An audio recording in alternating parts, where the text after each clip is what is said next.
You knew this story was coming, so you better not be shocked by it. Loudoun County, Virginia. I went my whole life without ever hearing about Loudoun County, Virginia, but we're hearing about them now because this is home to maybe one of, if not the most woke school districts in the entire country. And this is the story of Dad, Scott Smith. Now, just a couple days ago, I think on Monday's show, we talked about Scott Smith, but I didn't know his name. And we didn't know his story. He was just a guy who got arrested at a school board meeting. And the reason we talked about him is because this was the proof that the National Association of School Boards used that there's been a shocking rise in violence at school board meetings, right? The National Association of School Boards, they wrote a letter to Biden, and in it said, in Virginia, an individual was arrested, Scott. Another man was ticketed for trespassing, and a third person was hurt during a school board meeting, blah, blah, blah. And if you look at footnote 13, they link to this story in Washington, D.C. That footnote, and we got the headline right here from the local NBC affiliate. That footnote is about Scott Smith. Now, he wasn't violent. Well, here's the arrest. We have the video of the arrest. This moment was the best. Watch it. This video was the best example that the National Association of School Boards could use for the violent increase, or the increase in violence at school board meetings. And Scott and you are domestic terrorists because of this moment right here. Now, you can look at that moment right here and say, oh, this man's out of control. Can you believe him? Can you believe he would do such a thing? Fighting against police officers, blah, blah, blah. Are you curious the backstory? What would cause him or anybody, or potentially you, to act like that? The National Association of School Boards, the Department of Justice, the FBI, they call that dad a domestic terrorist. But do you know why Scott Smith was so upset? Just pause for a second here. Let's think, let's consider what possibly could have made Scott Smith that upset. Was it critical race theory? Masks, mask mandate in the school? What could it be? I mean, he's a domestic terrorist, so it better be something.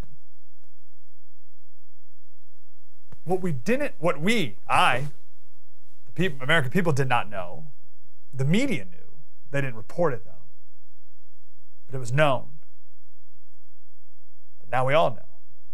A few weeks before that meeting, a few weeks before that moment, a boy wearing a skirt went into the girls' bathroom at the school and raped Scott Smith's 9th grade daughter. Now, when the National Association of School Boards wrote their letter to Joe Biden calling this man a domestic terrorist, they did not include that little nugget of information. They left that part out. They made him out to be some crazy loon threatening the school board. But put yourself in Scott's shoes for a second here. Your daughter is in school, 9th grade, so she's 14 years old, goes to the bathroom. There's a boy there, transgender. Right? He's a boy, but he's wearing a skirt. So he's a girl now because he says he is. And your daughter's raped in school. The boy got arrested. He's a minor, right? Charged with, and I'm sorry to be graphic here, but like this, graphic but accurate, 2 counts of forcible sodomy, 1 count of anal sodomy, and 1 count of forcible fellatio. Those were the charges against the 15-year-old boy in the girl bathroom against Scott's daughter. So, Matt, as I'm telling this story, imagine you're Scott. This is your daughter, all right? School calls him up and says, hey, Dad, you got to come to school. Your daughter was physically assaulted. Okay. I'm not sure what I would think that was. It could be anything. I'm going to assume the best, some sort of scuffle in the hallways. No big deal. He gets to school, and he learns from his daughter, who's obviously distraught, that it's much, much worse. He talks to the school board, or the principal, or whoever.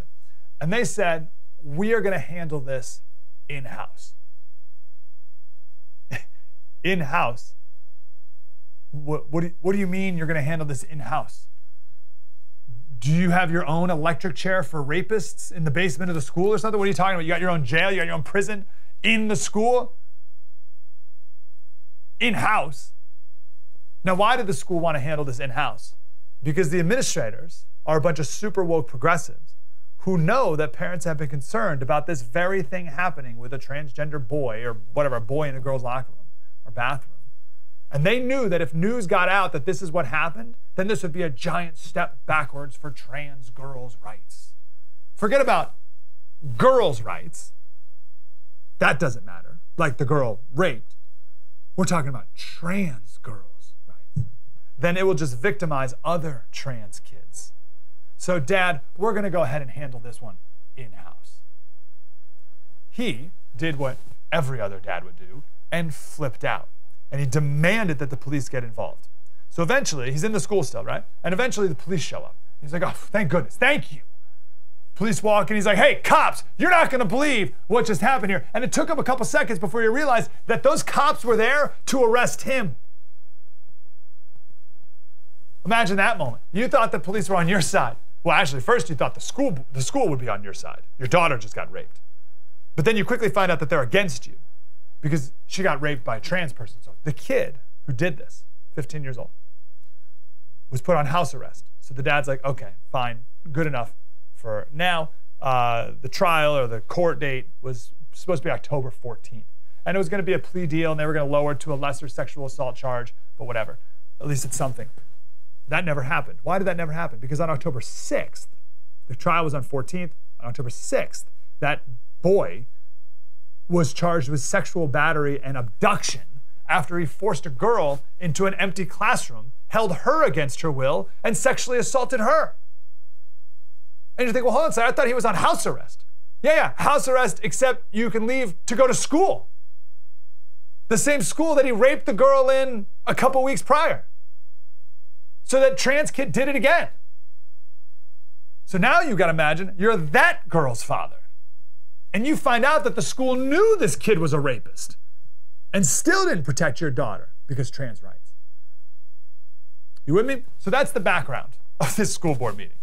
Okay? Now, sorry, I shouldn't say that. That's the background of the moment. You know what the school board meeting was about? Protecting transgender students. But just know this. A 15-year-old boy dressed as a girl raped 2 girls 4 months apart, and the only person arrested is the girl's dad. Just in conclusion, know that this is how crazy it is and could be for you. It's not, it happened in Loudoun County, it happened to Scott Smith, and I guarantee you plumber Scott Smith never thought it would. And maybe you don't think it would either. And if it does, or something like this happens, you will be dismissed. You will be ridiculed. You'll be attacked as a domestic terrorist. And they'll try to throw you in jail.